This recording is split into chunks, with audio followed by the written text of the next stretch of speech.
Welcome, everybody. Thanks for making time for this webinar. I'm Cliff Kaplan.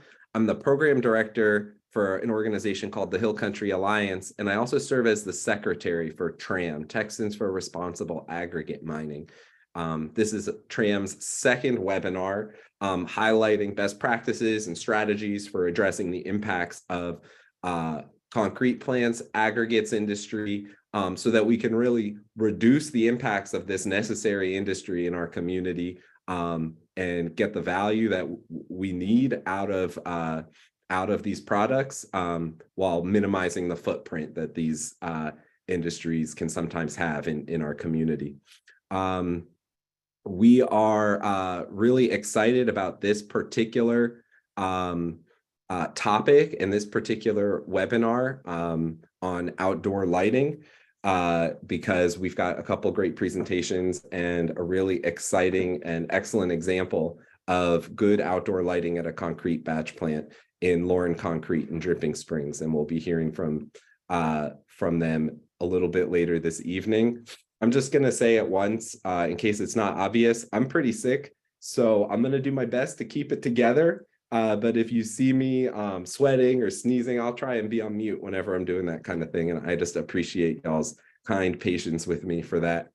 I am going to, before I go to introductions, I'm just going to lay out the game plan a little bit. First, we're going to hear from Chloe Crumley of Audubon, Texas about Lights Out Texas, which is a statewide campaign to minimize the impacts of light pollution on migrating birds. Then I'll give a presentation about best practices for outdoor lighting at concrete plants and aggregates operations that will kind of end with a focused look at the concrete batch plant in Dripping Springs, the Lauren Concrete plant in Dripping Springs, and a conversation with their general manager, Jimmy Grubbs. And we'll take questions after Chloe's presentation, and then we'll take more questions at the end. So with that, I'm going to transition us to introductions. It's really an honor to have Chloe and Jimmy here with us tonight.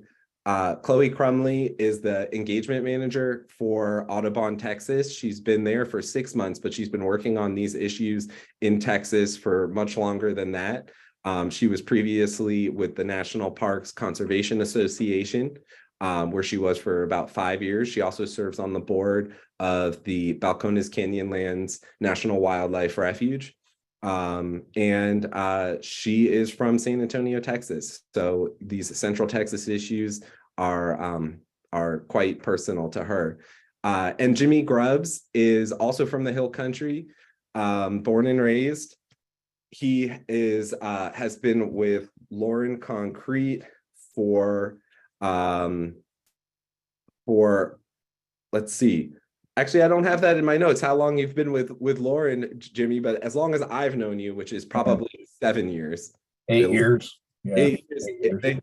Thank you, Jimmy. 8 years at Lauren Concrete. Before that, he was with Ingram Ready Mix for a few years, and before that, 10 years at a concrete plant in Spicewood that changed hands a couple times. 20 years total in the industry. Like I said, he's from the Hill Country, and I know that he takes dark sky preservation seriously and is passionate about it. He is the general manager for the West region of Lauren Concrete, which is all the plants west of Austin.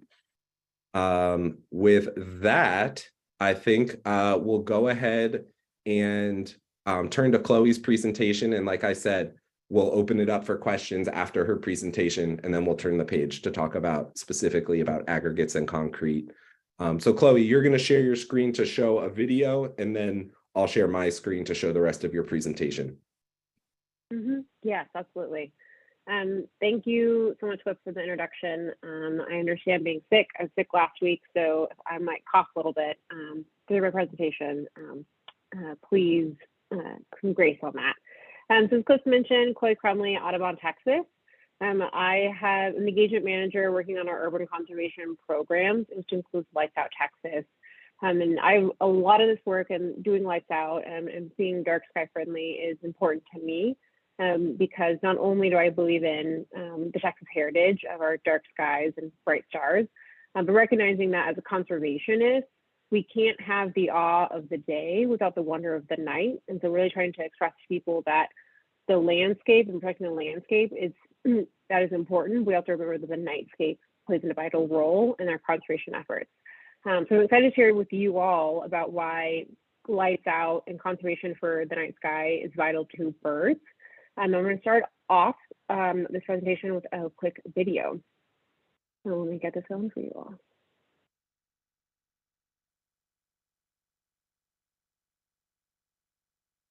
Okay, give me a second. We'll check.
All right.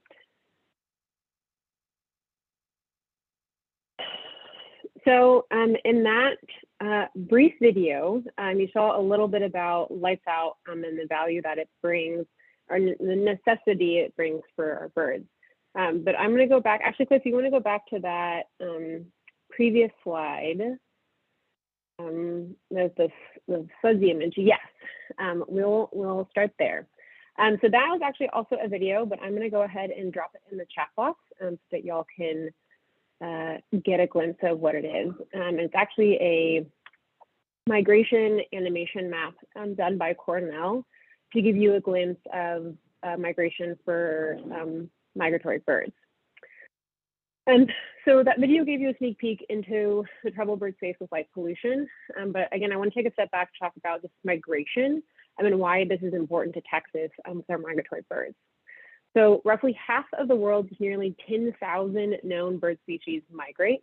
From waterfowl to hummingbirds, migration is an integral part to the avian life cycle, as birds need to travel between their breeding and wintering grounds. Migration happens all around the world, and in the Northern Hemisphere, which is ours, it's known to be the most diverse for migratory birds. The expanse and the amount that birds travel is a pretty interesting visual. It's hard to grasp sometimes, so when you get a chance to play that video, I hope you get a sense. So I'm going to go to the next slide. Birds typically follow an established flyway, which is a migration highway, generally north and south routes that offer best opportunities for rest and refueling along the way. And as you can see in that map, Texas is right on that central flyway. So every spring and fall, nearly 2 billion birds travel through our state during one of the planet's greatest wildlife spectacles, the bird migration. Species will fly thousands of miles around or over the Gulf Coast. Some even fly for days straight. And during this big migration, both spring and fall, our spring migration, we will see 1 out of every 3 birds migrating through the US. They will pass through Texas. So again, 1 out of every 3 birds migrating through the US will pass through Texas. That's 1 billion birds.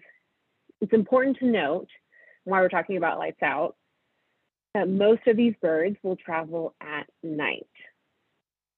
Next slide, please.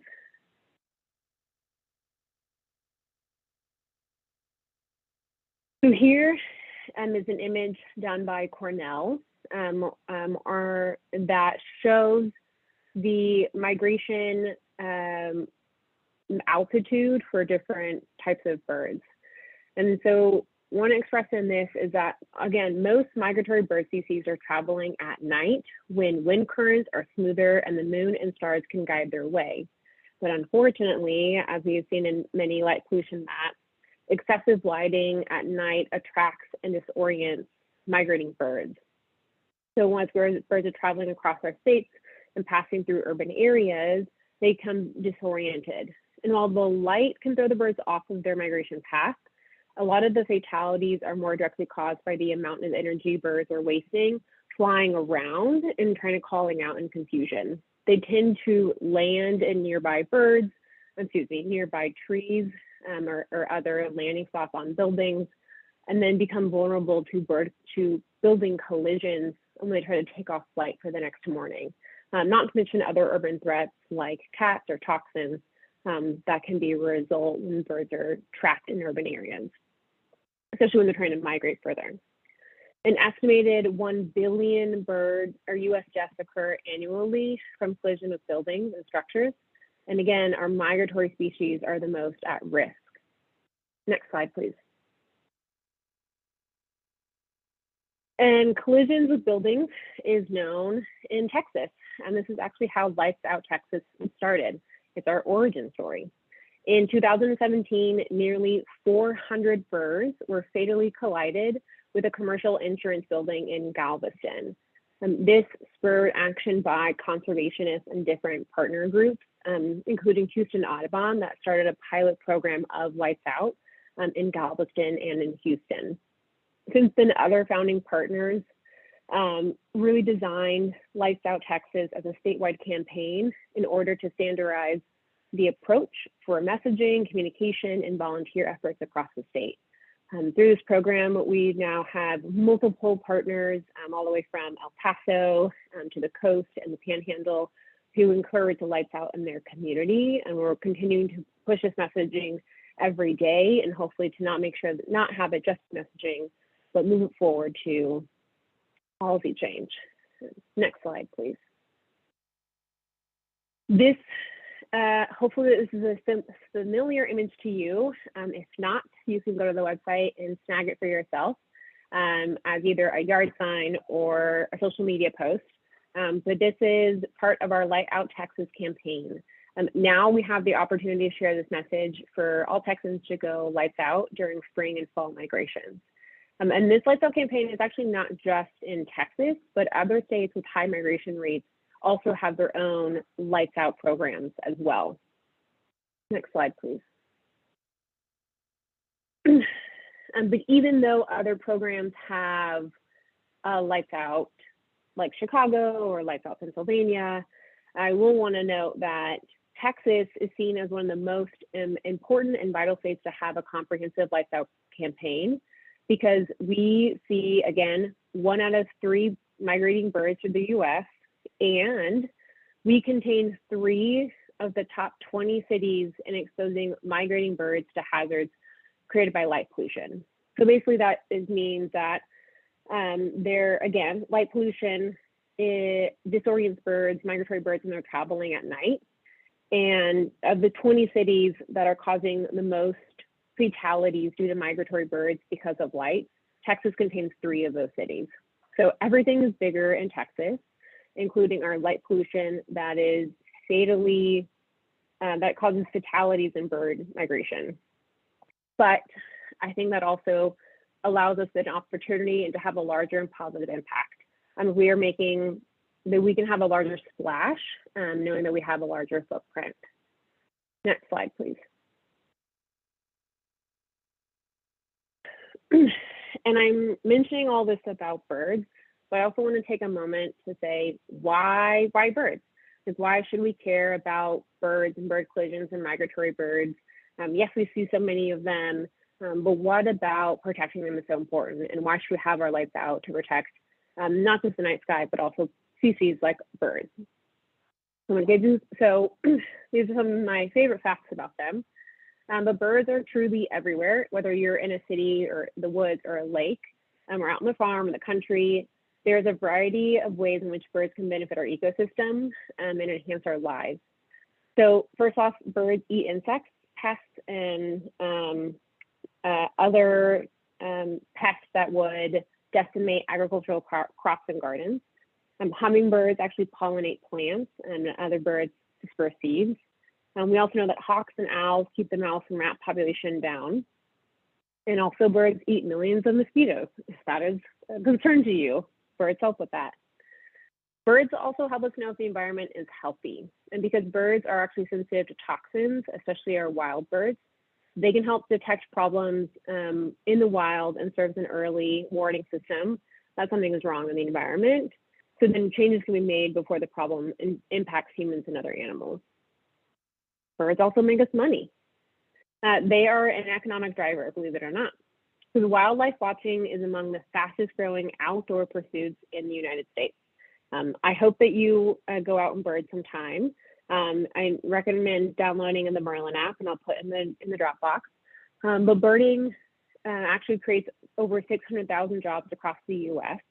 And in Texas alone, we have over 2.2 million birders, and they contribute to the 1.8 billion wildlife viewing economy of our state.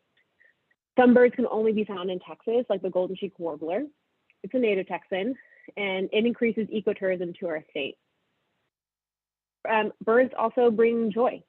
They are some people's entry and gateway into conservation. And again, millions of people around the world enjoy bird watching. And so there are a variety of birds out there. It's a really good opportunity to get into conservation. And birds also just need our help. Unfortunately, many of our bird species are declining at alarming rates. Even species that are considered to be common are dropping in sharp numbers. We talk about how the bird song is not just a song, it's actually a call to action. And we have an opportunity to help protect birds and make some changes in our lives. So all of this to say, birds are important to the ecosystem and the economy, and hopefully bring us joy. And their migration path is required by good lighting practices at night. Next slide, please. So with that, I want to talk a little bit about how you can get involved with our Lights Out Texas program and ways that you can be promoting best outdoor lighting practices at night, and that also benefit birds. And so you can kind of use multiple types of messaging. Next slide, please.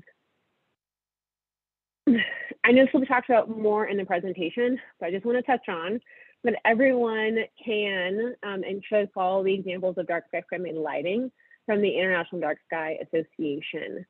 Not just doing this in your home, as you can see in some of these images, but also kind of encouraging your neighbors and to close their blinds at night for their windows, and to be thoughtful about landscaping in their yard.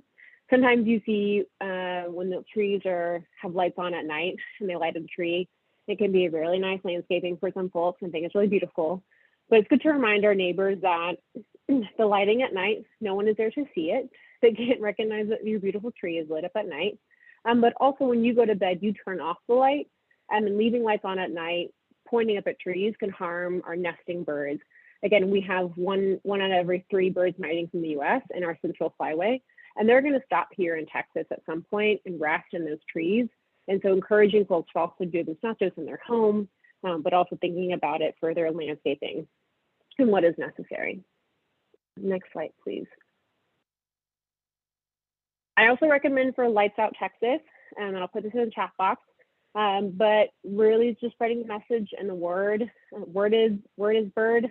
We want more people to know about Lights Out Texas. So you can share on social media, please email your networks, tell your neighbors. You can get a yard sign, as mentioned earlier, and put it in your front yard and let your neighbors know. And we're also really trying to encourage folks to reach out to their mayor's office, sending an email and asking them to participate in Lights Out, the proclamation. By doing that, that helps us work. It's like one next step is that we can then encourage buildings in our downtown locations to then turn off their lights, and we can say that there's a proclamation in their community. So there are resources and toolkits online that I'll share, and those can really help with some of this information. Next slide, please. This is our ultimate and main goal too of Lights Out is every light counts. We want our neighbors and our residents to turn the lights out But we're also looking forward to having our buildings in downtown go out. So sending those emails and calling our mayor's office to encourage them to pass proclamations and resolutions for lights out can then also help us to put a little bit more of feet to the fire for the buildings that we see downtown that have excessive decorative lighting that we know isn't necessary.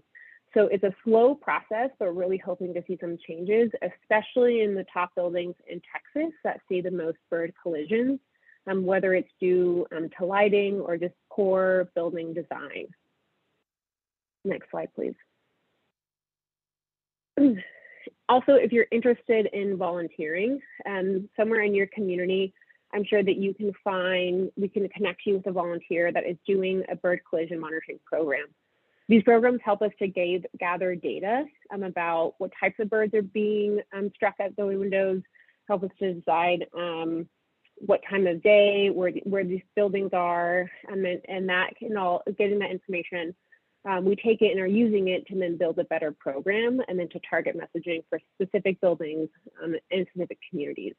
So last fall, we actually had over, volunteers put in over 1,000 hours just for the bird monitoring collision project and documented over 400 specimens. We also have seen, since Lights Out Texas started, 2,000 observations have been made for bird collisions across Texas. So it's both sad and very interesting information and data, and science will help us to better the program. Next slide, please. And that actually goes, it is true that research can help us because we have some actually peer-reviewed paper already that have modeled collisions for buildings showing that reduced lighting during the entire migration season could be an effective way to reduce collision. And in fact, the results of those papers showed that a 60% reduction in collision mortality from those buildings. So again, when you turn the lights, even dimming them at some of these downtown buildings, we know that it can be impactful. Because some folks ask like, well, why is it the lights? Like, how do you know it's the lights? How do you know the birds aren't just dumb? You know, like they got confused on their own. And so having this data that we can collect for the bird collisions in Texas, we're hoping to have a similar peer-reviewed paper. But in order to do that, we're trying to find a couple of buildings across our state and really encourage them to actually participate and turn their lights down during migration season. So that is really the next step in our program. So then we can prove and show that there is a reduction in collision mortality similar to this 2021 peer-reviewed paper.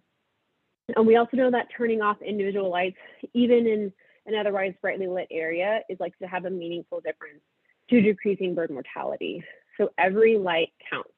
If it's your porch light, if it's the light on the side of the garage, if it's some of these lights on a city water tower, anything goes.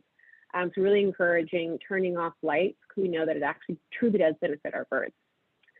Next slide, please.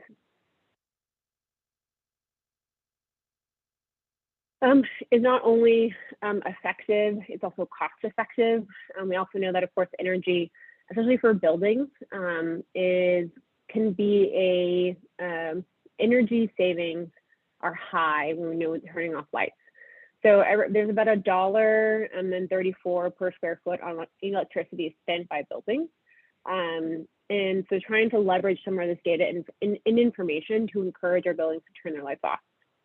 Some folks aren't swayed by this data, but we know that it can be effective, especially just to reduce energy costs and kind of put pressure, especially on communities and cities that are working on more sustainability programs. We want to make sure that we're saving birds, saving energy, and seeing stars. And so some of this, hopefully encouraging folks that it's not just good for birds, but can be good for you and your wallet. Next slide, please. Oh, can you click that one more time? Oh, I might have this slide. That is totally fine. This is a slide for Cliff. What I want to do though is just share with you all that we have a multitude of resources, actually like this brag badge, on our website for Lights Out. And so I didn't mention earlier is that since Lights Out has started, it was originally formed by Houston Audubon, and then Texan by Nature helped to pick it up and create the format that we have now. Now, since 2022, Audubon Texas is now the lead facilitator of Lights Out.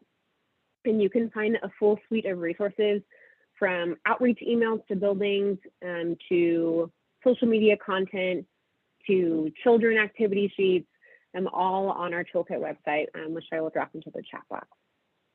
Next slide, please. I knew that was going to happen. Yep, it's also on our website. You can find it there.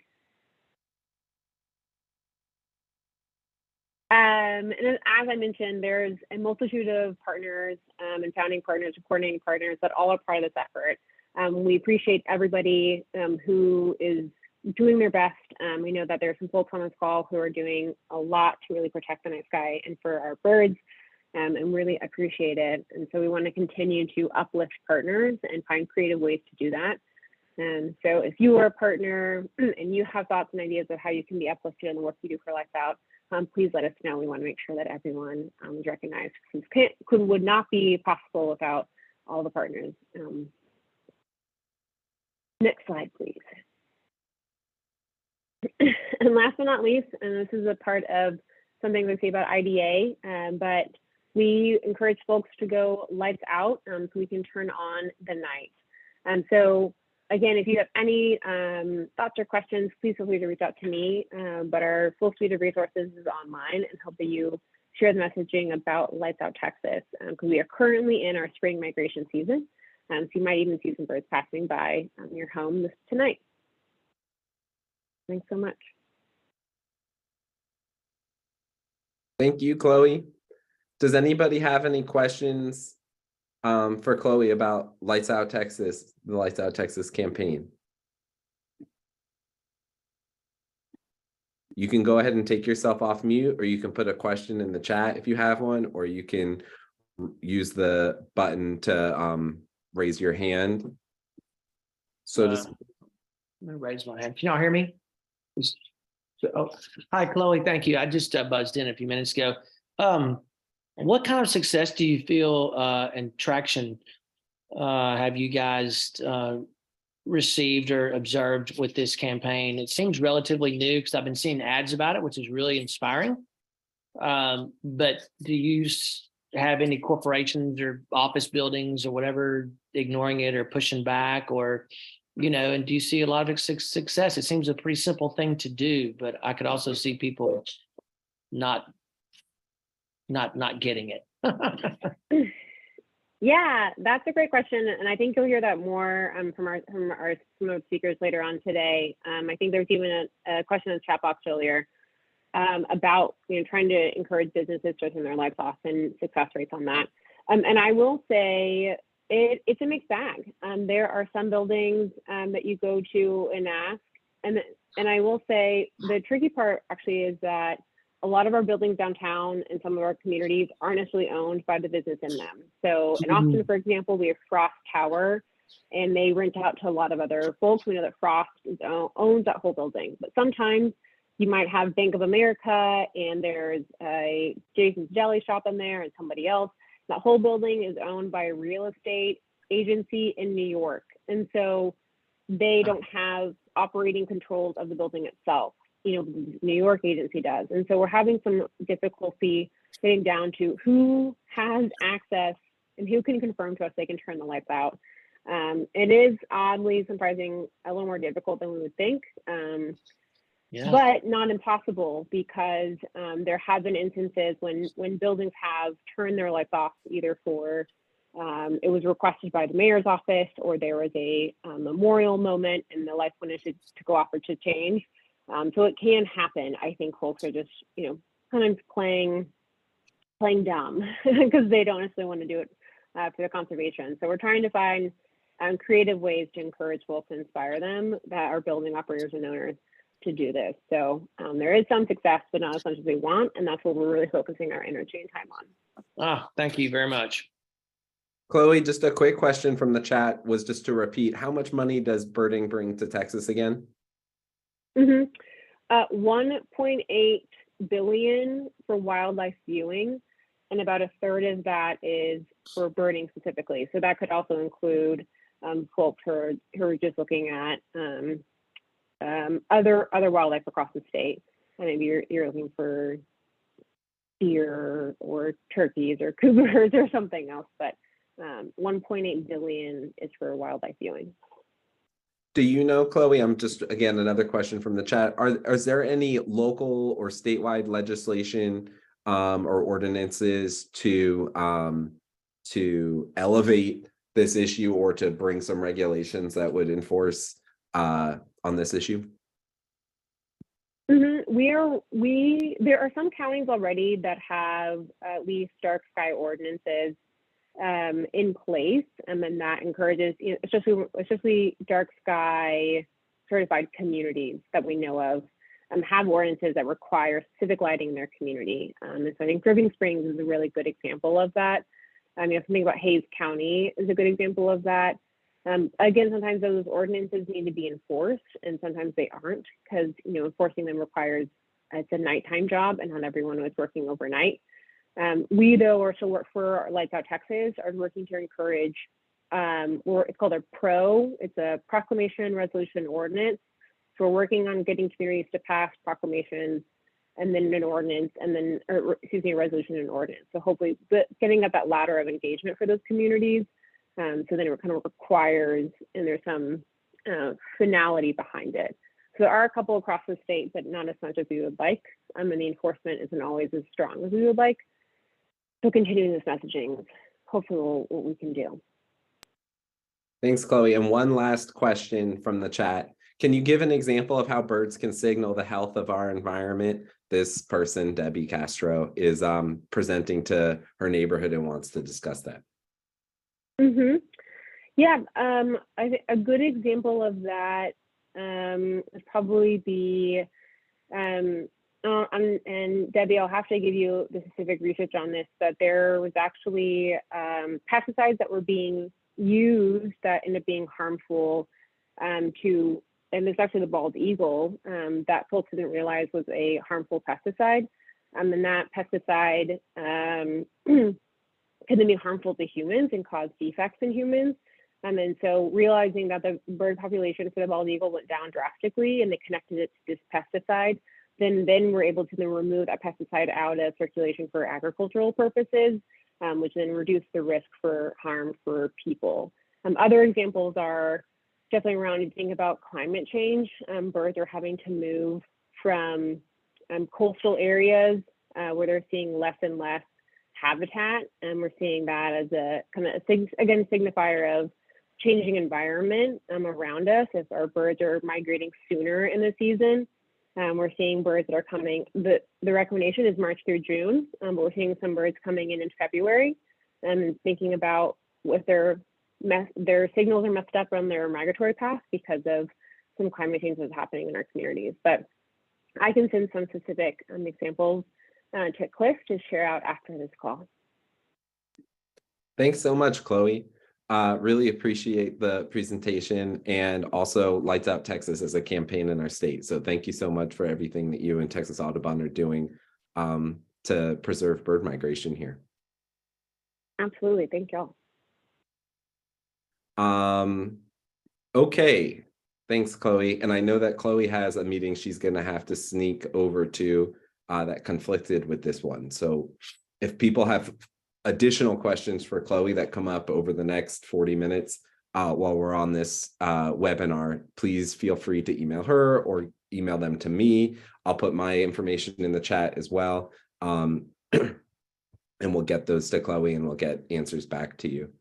I'm going to go ahead and share my screen and kick off this next presentation, which is really going to be about best practices for lighting at APO facilities. And APO stands for Aggregate Production Operations, but it also can apply to concrete batch plants, and that's what we'll be focusing on here. Just to introduce myself briefly again, I'm the program director for the Hill Country Alliance, which is a nonprofit that works in 17 counties on all kinds of natural resource issues. in Central Texas. And the Hill Country Alliance is a member of a statewide coalition called TRAM, Texans for Responsible Aggregate Mining. As I alluded to earlier, what TRAM is about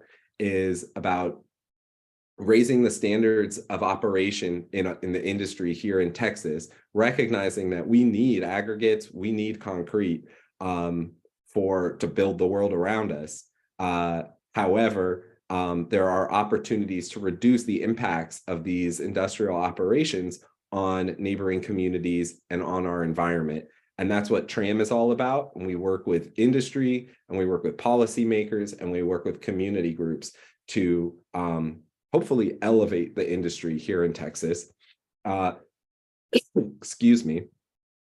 And outdoor lighting is just really one avenue for progress that's available. I'll go in further about Lauren Concrete in a little bit, but for now, suffice it to say, that's what TRAM does. And I serve as the secretary of TRAM for this statewide coalition. We currently have 23 member organizations around the state. We have many in Central Texas, several up in the Dallas-Fort Worth area, several in the Houston area. Areas that are seeing a lot of population growth have a lot of aggregates and concrete industries activities in them. And so a lot of community groups that are interested in seeing the impacts of those industries reduced wherever possible. Excuse me. So first, I'm going to just talk about our night skies. I'm coming at it really from a Central Texas perspective, but we know that the night skies are near and dear to Texans all across the state. We really have beautiful night skies in Texas, and we should cherish them. And I bet that many folks who are on this webinar right now already recognize that, and maybe that's why they're here.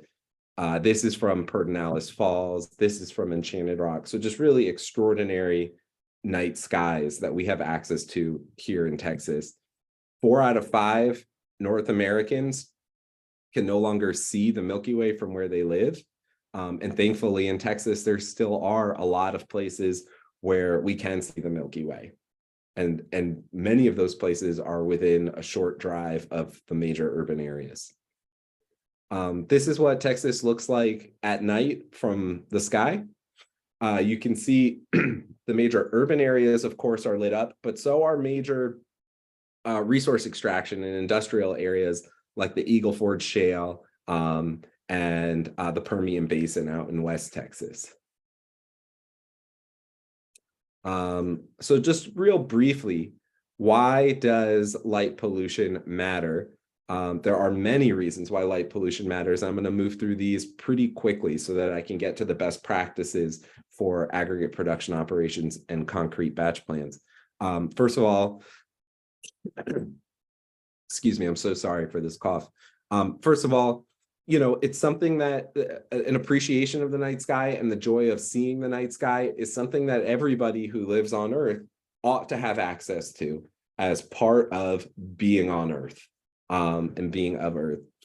It's something that parents share with children and grandparents share with grandchildren, and it stirs wonder in so many people, and it acts as a gateway to further interest in science or contemplation of what our lives are about. I mean, it can stir so much. So there's just simply that human experience of viewing the night sky that is worth preserving. But there's also financial impacts of light pollution. It's estimated that about 1/3 of all outdoor lighting at night is going someplace where it simply was not intended and is not offering any useful value. That's a lot of money. I think in Texas, that's about $280 million annually, $3 billion in the US annually. And then there's the lost tourism opportunities that are created by light pollution, because in Texas, there's a lot of what we call astrotourism. People either coming to Texas or traveling within Texas to, in part, enjoy a view of the night skies. And that's a real boon for those communities, rural communities in particular, that have night skies to share, that can keep people in town overnight to appreciate that and not heading on to the next big city to sleep. Of course, there's impacts of light pollution on insects and birds, and we just heard a lot about that, and on mammals and on ecosystems, and also human health. Artificial light at night, as I'm sure you have all heard, it gets a fair amount of coverage in the media. It can impact the production of melatonin in our bodies, and tell our bodies that it's daytime when it's actually nighttime. That, of course, makes it harder to sleep. It impacts our metabolism. It increases the likelihood of cancer.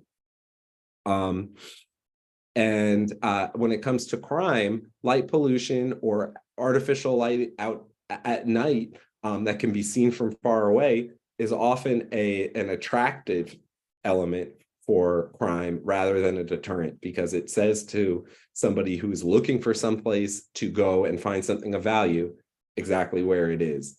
And if the light is on all the time, it's not alerting anybody that there's an intruder there. And of course, glare can decrease visibility, and we'll look at some slides about that as well. And same with traffic.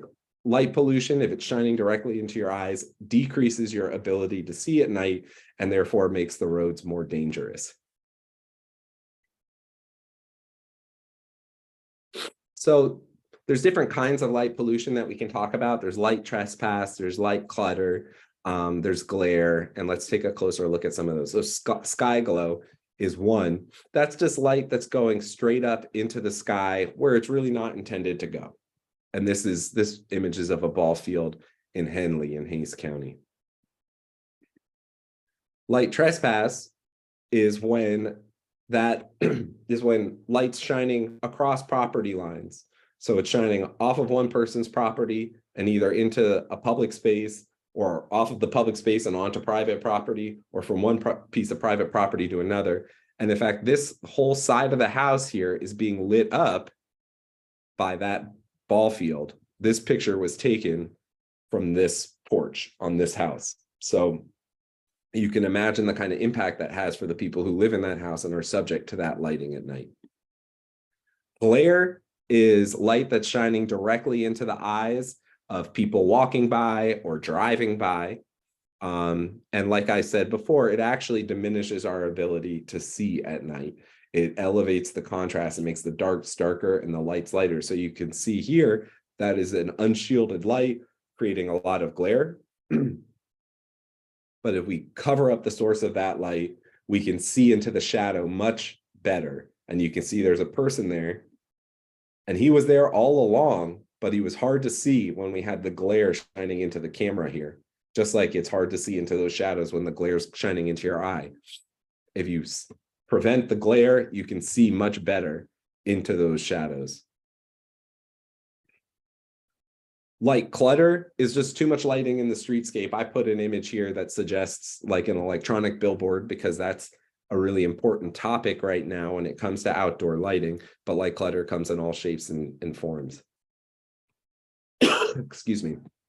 I wanted to just put one quick slide that just references the amount of activity, not just in the Hill Country, which is really what's represented here, but Texas wide. The amount of activity that is underway to preserve our night skies, from the Big Bend area to Copper Breaks State Park to the Hill Country and elsewhere in Texas. People are pulling together to preserve our night skies. It's a movement that's underway all across the state and in other parts of the country as well. This map just simply shows where the designated dark sky parks and dark sky communities are. I took out the applications in progress. I should have taken it out of the key as well, but there are applications underway to get these designations from the International Dark Sky Association all over the Hill Country and in many other parts of the state.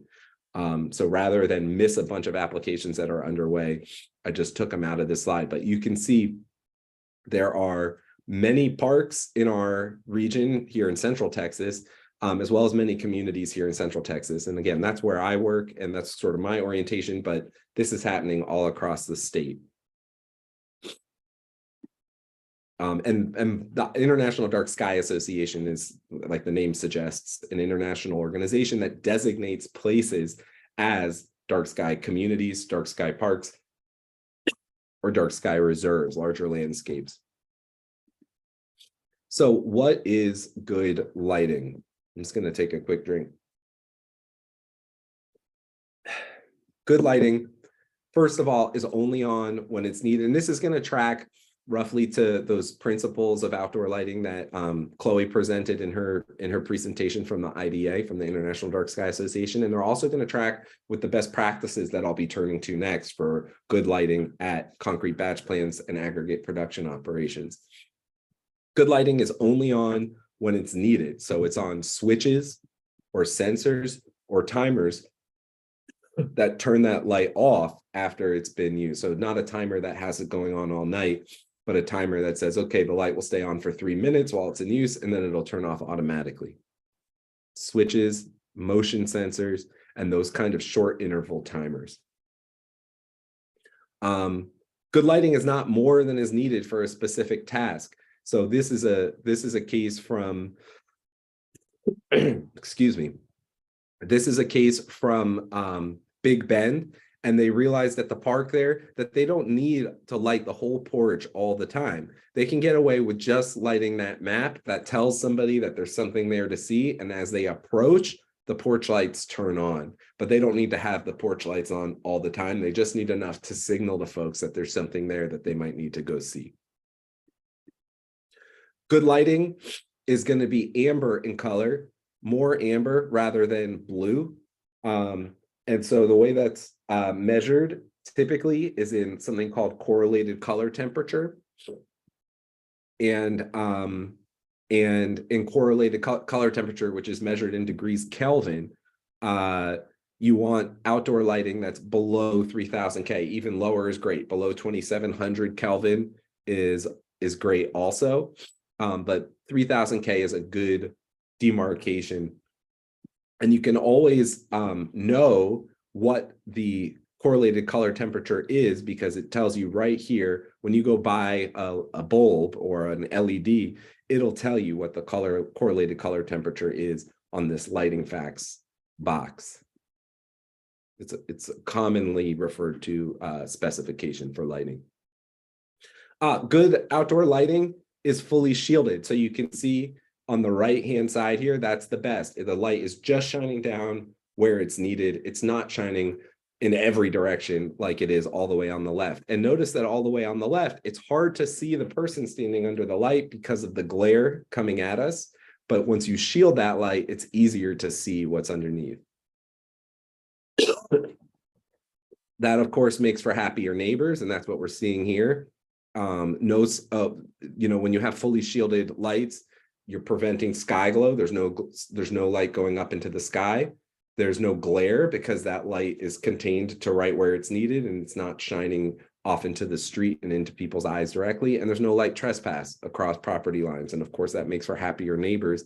And that's one of the main reasons that an aggregate production operation or a concrete batch plant would want to pursue good outdoor lighting, is to just maintain strong relationships with their neighbors, minimize the impact. And so you can see here when the light is shining kind of out to the street on the left, it's hard to see what's underneath. It's hard to see the man in the shadow. When you point that light down, like they've done on the right, it's easier to see what's underneath. So I'm going to turn now to best practices for lighting on APOs, and it really should say for lighting on APOs and concrete batch plants. Sometimes we just take those terms and squish them together as a shorthand, and sometimes we specify if we're talking about APOs or concrete batch plants. In the interest of brevity, I've just used APOs here. These principles will apply to both aggregate production operations, like we're talking about gravel mines and rock quarries and sand mines, as well as concrete batch plants, and frankly, to other kinds of industrial operations that I might be a little bit less familiar with, but I could imagine many kinds of outdoor work that's getting done, that's got trucks coming in and out, that's got heavy equipment on site, and that operates at night often. Could also benefit from adopting these kinds of lighting practices. Oops, pardon me. Let's get back on track. And I just want to note that the BMPs that I'm discussing here, that is to say the best management practices that I'm discussing here, are adapted from a publication from the McDonald Observatory called Recommended Lighting Practices. You all may know that the McDonald Observatory in West Texas is under threat from light pollution from the oil and gas development around the observatory out in West Texas. And of course, they need really dark skies at the McDonald Observatory to do their science. So they've worked with the oil and gas industry there to come up with some best practices for lighting in that area. And those practices apply pretty well to the types of industrial operations we're discussing, concrete plants and aggregate production operations. These are the partners on this report on the recommended lighting practices that was published by the McDonald Observatory. And I just wanted to make sure to give them appropriate credit. But you can see that they include the Texas Oil and Gas Association and the Permian Basin Petroleum Association. So we're talking about industry really embracing some of these best practices. And that's what we like to see. Also, Texan by Nature, which is a partner of the Hill Country Alliance, they were also involved here. Excuse me. Even the Railroad Commission, in the context of West Texas, the Railroad Commission, which of course regulates the oil and gas industry, issued a letter to the industry about this issue, about light pollution, and pointed out that the solutions can be simple. Those solutions can be simple and cost effective and can actually improve nighttime visibility and increase worker safety. That's coming from the Texas Railroad Commission to the oil and gas industry. So the best practices, number one, make a lighting plan at your site. And these are factors that should be considered in the lighting plan. And again, this is coming directly out of that publication from McDonald Observatory. So in your lighting plan, you want to consider the number of lights and the lumen output of each light that you're going to use. And you want to minimize that whenever possible, of course. You want to consider alternatives to lighting, like reflectors. You may not need a light if you can get away with a reflector in its place. Of course, fixture design. You want those fixtures to be fully shielded at a minimum. The color of the light, we talked about that. Standard operating procedures for when lighting is necessary and when lighting is not necessary. Any activities that should be restricted on the site as it applies to lighting, and then how your operation is going to communicate with neighbors when there are issues that come up that pertain to lighting. What is going to be the mode of engaging those, and who's responsible for that, et cetera. So these are all factors to put into a lighting plan, and having a lighting plan is really the first step to having good outdoor lighting at your operation. So the next best practice here is to use fully shielded lights. That's just repeating again. I mean, this applies to all outdoor lighting, whether you're at an industrial operation or not. And many of these, are just going to echo things that I was just showing on previous slides. But again, you want full cutoff lights, and you can see here, full cutoff means that there's no light that's leaving the fixture and going above the horizontal plane. And really, the light is focused just to where you need it. In this case, on the ground under the pole. Direct light properly and use perimeter barriers to eliminate sky glow, light trespass, and glare. So again, that just means focusing the light down at a minimum, making sure that that light isn't leaving your property and it's not going up into the sky. And perimeter barriers is actually something that I learned from observing Lauren Concrete, and I'll show you an example of that when we get into that case.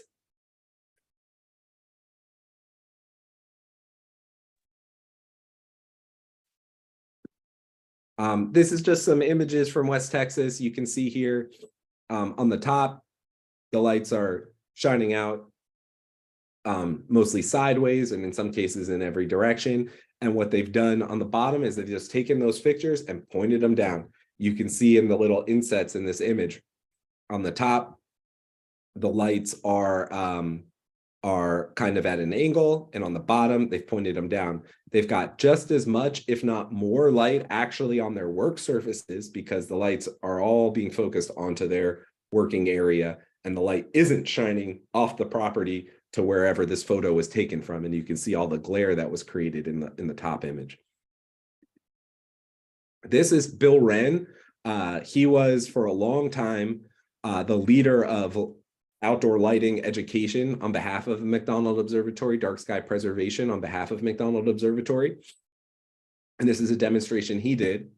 You can see here, oftentimes industrial operations will put a light up and just point it sideways like that so that it throws the furthest. But what could be done is you don't really need to throw it the furthest. At the most, you just need to throw it to the edge of your property. And so you can see here, he's taken the light, and imagine that the wall across from Bill is the property line. And so he's angled the light so that it only throws to the property line and no further. So here it's throwing up into the sky and down to the ground. And here it's only throwing to the property line. And he's also gained a lot of workspace under the pole because there's a lot of light that's now going straight down. Whereas prior, you can see under the pole was pretty dark. This is a sort of a graphic that shows the same thing. Worse is just showing that light sideways. You're shining a lot into the sky. Bad is angling it down partially, but best is having nothing going over the horizontal. And I would say even going at the horizontal that way means that that light is probably going off of the property line. And so I'd say even angling it down further so that it's angled so that you actually see the light going towards the ground. So that it's not escaping the property would be even better. Of course, another best practice is to use amber light whenever possible instead of that bluish white light. The bluish white light scatters more in the sky. It creates more sky glow. It also has impacts on our biologies and on the biology of wildlife. Greater impacts than amber light. And like I said before, under 3,000 correlated color temperature or less is what you want. This is just another demonstration of that. So you can see here, under 3,000 K is on the right, and that cooler blue-white light is on the left. Finally, minimize the duration and amount of light used during construction and operations and non-operating periods. This just means that being thoughtful about what light you need and what light you don't need, and being thoughtful about, you know, when you'll use light and when you actually don't need those lights to be on. We'll look at a couple more examples. Again, from oil and gas out in West Texas, you can see here on the platform on the right, the lights are shining straight down. There's plenty of light to work from. On the left, there's plenty of light to work from, but there's also plenty of glare that's shining in workers' eyes and plenty of light that's shining up into the sky and onto neighbors' properties. You can see on this one, just a really well-lit work area, all the light pointed down. This is what those fixtures look like during the day. Although you can see here that they're on, that's not ideal. It's not really impacting light pollution, but certainly is wasted electricity. You can see here, you know, this is just another example from a particular plant out west, oil and gas. They didn't have any shield on this fixture on top in the upper left image, no shield, and a worker actually jammed a rag in there to protect their vision because they were working at this workstation on the upper right. When the plant went ahead and shielded that, it made it easier for that worker to see without getting glare in their eyes all the time. So that's just a little DIY, do-it-yourself shield that the worker put up there. And they were able to replace that with a fully functional shield.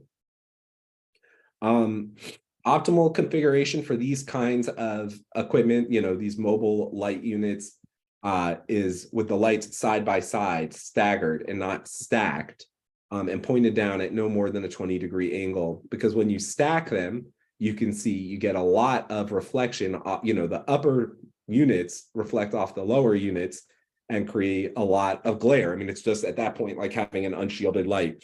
So have them staggered side by side and not stacked so that you're not shining lights off of the other lights. All right, we're going to take now a look at Lauren Concrete. This is off of 290 west of town in Dripping Springs, or just outside the city limits of Dripping Springs. And I'm going to just invite Jimmy to chime in at any point as I'm moving through these next few slides. Jimmy, if you have anything that you want to add or anything that I say that should really be corrected, just don't be shy. And then, of course, I've got some questions for you. We'll get into a little conversation and then we'll open it up for questions. But as I'm moving through these next few slides, Jimmy, don't be shy about chiming in. So I mentioned this is Lauren Concrete off of 290 west of town in Dripping Springs. And you can see they're really employing a lot of what we just talked about, really all of what we just talked about. So for starters, you can see the lights on site are fully shielded. This red circle in the upper half of the photo is showing a fully shielded light, and you can see the blow up of that. There's a control box for that light below it so that it can be turned on and off. And I also want to draw your attention to these concrete blocks off to the right of the image. Those are there to prohibit truck light from going off of site, because they have a lot of trucks moving through this concrete batch plant with headlights on. And to keep that light out of neighbors' eyes, off of neighbors' properties, they've put up these concrete blocks with leftover concrete from jobs. Again, thoroughly shielded light here on this platform. And you can see there's that button I kind of alluded to earlier. I even snuck a picture of it on an earlier. When workers hit that switch, the light stays on for about 4 minutes. While they're, I think this is where they're washing out the trucks, the cement trucks or the concrete trucks. And so the light's on for about 4 minutes, which is more than enough time for them to do their work, and it turns off automatically. So no worker is responsible for making sure the light goes off. It just turns off automatically. Really smart. Then you can see these are just more examples of fully shielded lights. All of the lights at the plant are fully shielded, and you can see that here. This is what the plant looks like from above when it's all lit up. And you can see the light stays close to the building footprint and to their operations, and it's not shining off in all directions out towards the edge of the property. And it's not shining up into the sky. This is just another angle of the same. And when the plant's not operating, it looks like this. Totally dark. You can even see the stars in this image, and they secure it with night vision cameras. So there's no need for lights all over the place to keep the place safe and secure. They do that with night vision cameras, and they leave the lights off at the plant. This is just a summary of everything I've just gone through. And again, you know, the hope of TRAM and the hope of the Hill Country Alliance is that more operations will adopt these practices. It's easy to do. At least Lauren Concrete makes it look easy. And with that, I'm gonna stop my screen share and pull up some notes and ask Jimmy a few questions. And then we'll take more questions in the chat. I haven't been able to watch the chat while I've been giving that presentation, so forgive me if I've missed something. And I'll read those questions while I'm talking to Jimmy now. Jimmy, I guess my first question for you, first of all, just thanks for making the time, and thanks for the lighting at Lauren Concrete in Dripping Springs. Is there anything in what I've just presented that needs to be corrected or that you want to add to or anything like that? No, you did a great job, and thanks for having me here. I appreciate the invite, and get to brag on Lauren Concrete and some of the successes we've had with this process. So I appreciate it. Thank you. Thank you, Jimmy. Can you tell us just a little bit about pros and any cons, if there have been any, now that this lighting has been in place for a few years? There really hasn't been any cons. It's all been pros. Lauren's world class in what we do, and part of that is being a good steward to the community.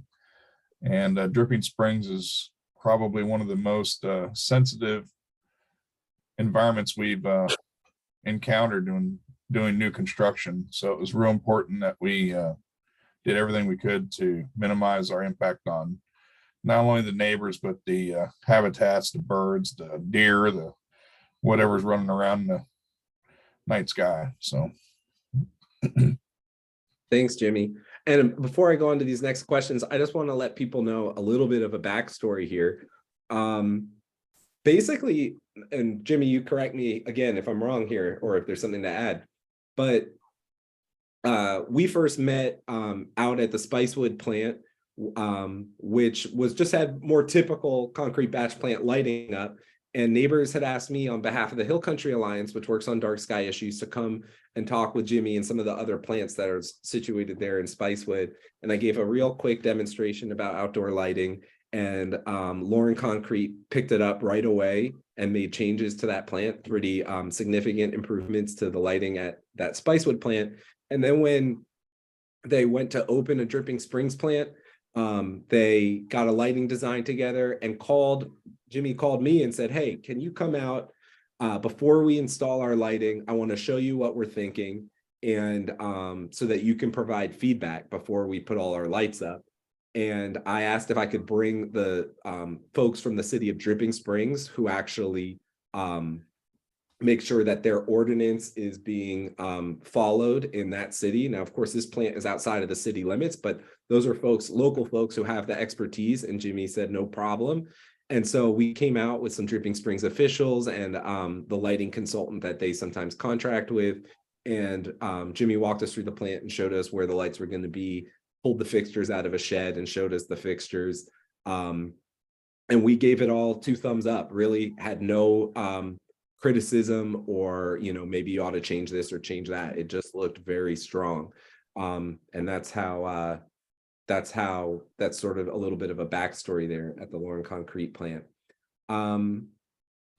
Let's see here. Jimmy, can you talk to us about the cost of doing that at the Dripping Springs plant relative to what it costs typically? So the entire package was right at the $30,000 mark for that facility. It is a little bit more expensive than the traditional lighting, but like Cliff, like I said, when we met Spicewood, when we started realizing you do get much better visibility when you're working at the plant if you set your lights up right. So instead of having all the scattered light, and it really does help with the detail of what you're seeing, which is important in what we're doing. So, and then also along with again, trying to do what's right for our environment, that the extra cost really washes out in the end, So yeah, but the plant was about $30,000 package for the entire setup, and that came with the every light's fully shielded, everything's below 3000 K, and everything's warm LED. So we didn't just get close to compliant, we're beyond compliant on every parameter that is in that.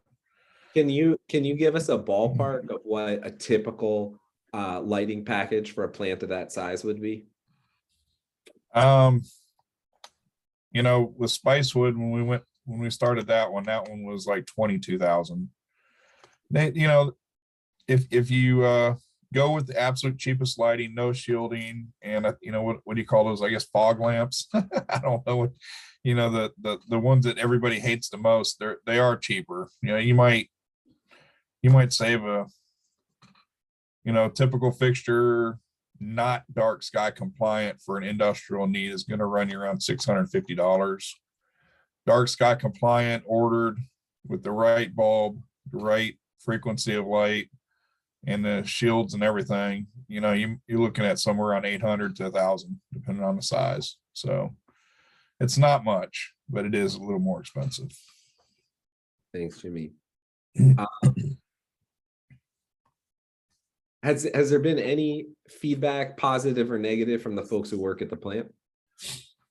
So there really hasn't been any feedback, as no one notices, right? So we have drivers that go to multiple facilities during the night, whether it be in Austin or East Texas or out in the West, and no one's come back and said anything, which is good because, you know, if it's not noticed and it's working, that's great. You know, we don't want it to be noticed. We want the only people that notice it are the people who are paying attention to the light. And so if everybody's able to do their job well and our community around us doesn't notice we're polluting the skies, and we're doing a great job. So I got just a couple more questions and then we'll turn to the questions in the chat and any other questions that folks have. How did you develop the plan? well, Dripping Springs, that was the fifth greenfield build we had done out west. We had started in Spicewood, went to Burnett, Llano, Mason, and Dripping Springs. And through each build, we got, community advocates saying, hey, can you do this? And your team would say, hey, can we look at this? Then the education of what we were doing ourselves, going out there and just walking the facility at night with lights on or off, or, what does it look like when trucks are coming through? What does it look like when we're operating? Going through all the steps.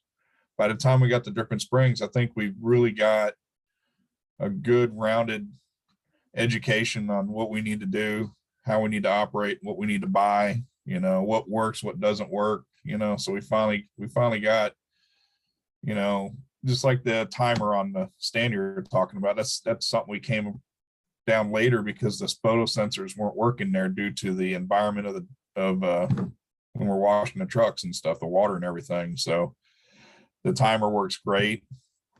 It's more reliable than the photocell. So, that was just an educational thing of trial and error. And we've got to the point where we've got a pretty tight feel for what we need to do.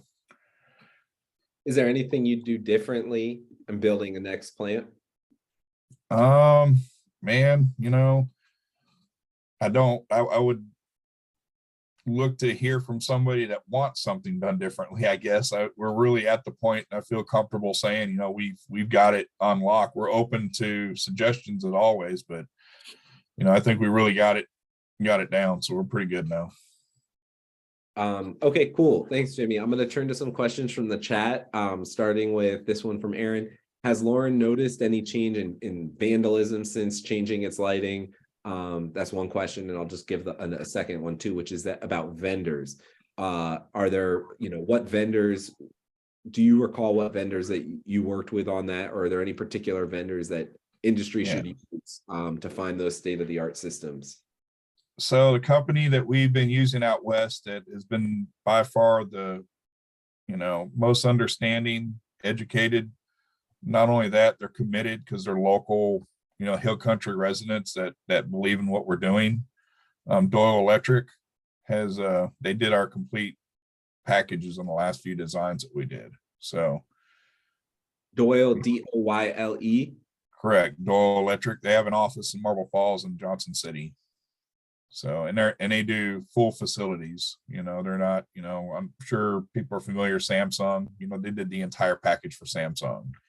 They also have residential. They'll come to a house, any project you want done. Doyle would be the company to call if you're asking me for a reference for who to use. Thanks, Jimmy. That's great. And this question about vandalism. I showed the slide of the night vision that you all have. Has it ever had to be used? So the camera system we use when we got out to Burnett and Llano, because those are really rural, even more so than Dripping Springs, we went to the night vision cameras. And it's interesting because if you use the wrong lighting, and night vision doesn't work right. And now that we really haven't had much in vandalism, but what we do get is we might get a visitor that just happens to come by the plant and needs a sleep or something. People come by the plant. We can actually really see what's going on with our night vision cameras now that we've got our lights with the right shielding and aimed in the right spots. It doesn't interfere with the cameras, so it helps out a lot. But nah, as far as vandalism goes, we haven't had that issue anywhere. So Another question is really, I guess I'm going to this question from Bill Sisak. It says, businesses tell me fine, but who will pay for it?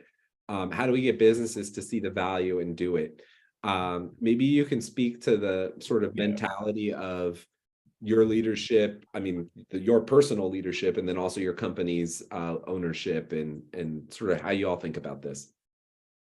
Well, so when you first off, when you get to the cost, when you analyze their lighting, and Cliff, you really have a good visual explanation. If you just turn the light down, that doesn't cost anything.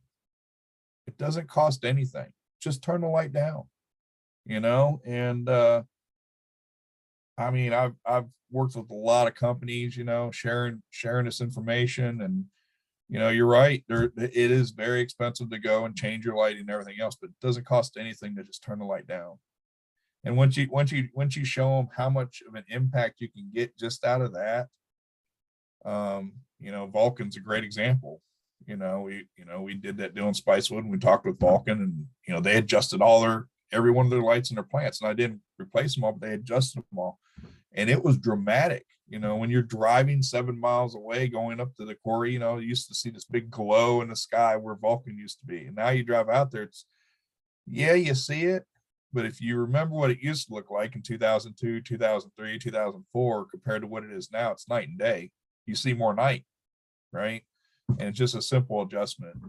I find that just going in there and just communicating with someone, and maybe not beating them up too bad about it, but just that simple thing. If you can get that much out of the community, you're going to see a big difference real quick. Thanks, Jimmy. I'm just looking for any other questions that I might have missed.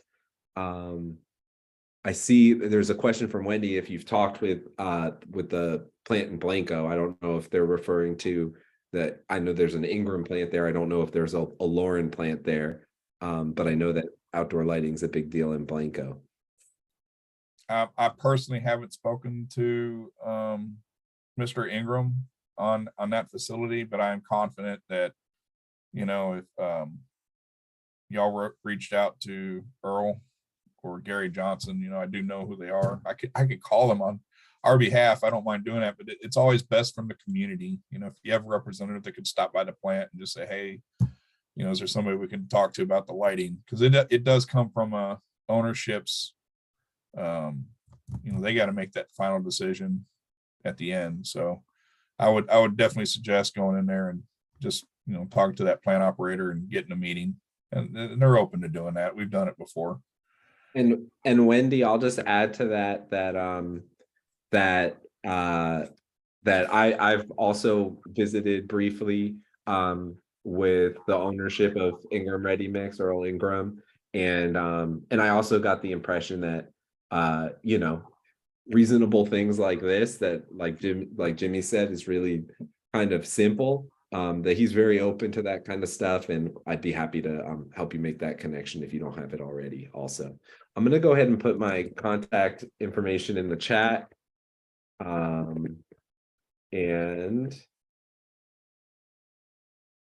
unless anybody has any final questions, I'll move us towards wrapping up. Feel free to raise your hand or come off mute. Well, then we'll wrap it there. Jimmy, I just want to say thanks again for your lighting. There's a lot of expressions of gratitude in the chat also for y'all's lighting out there. Thank you for making the time, for being with us tonight. Thank you for having me.